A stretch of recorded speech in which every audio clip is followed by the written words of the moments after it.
I grew up, I very much was into sports as a youngster, and I always found that I rooted for the underdog. And in many ways, the chronic lung patients were very much the underdogs.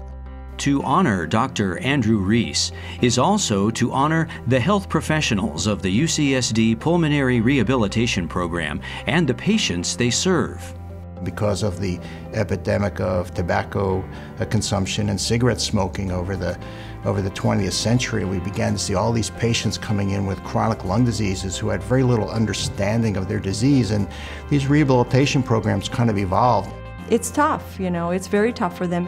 I always feel that we need to be worth the effort that it takes for them to actually get here to the sessions, because it takes a lot of effort just to get dressed and drive and get in and park the car and, let alone get on the treadmill and go for 30 minutes and lift weights. In pulmonary rehabilitation, patients learn the specific ways that muscles and lung tissue work together for breathing, and they are carefully brought into better physical condition. The outcomes show that patients improve in their physical abilities, and they're able to walk longer, they're able to do more work, their shortness of breath declines, their quality of life improves. Pulmonary rehab was really, when I was training, was very much a lot of skepticism in the pulmonary medical community of treatments that really don't necessarily improve someone's lung function, but improve their symptoms, their quality of life, their function. And I think a lot of the pioneers like Ken Moser, who founded the division in UC San Diego in the late 60s, were really visionaries to understand about how to empower patients in taking control of their own health and things that patients can do.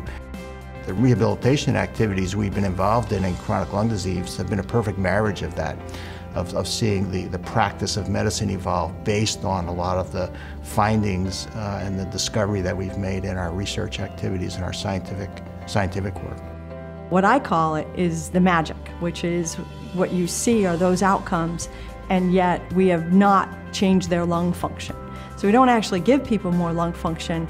We take what they have and show them and teach them and exercise them into conditions so that they can realize how much they actually can do to have a better quality of life, to do the things that are important to them.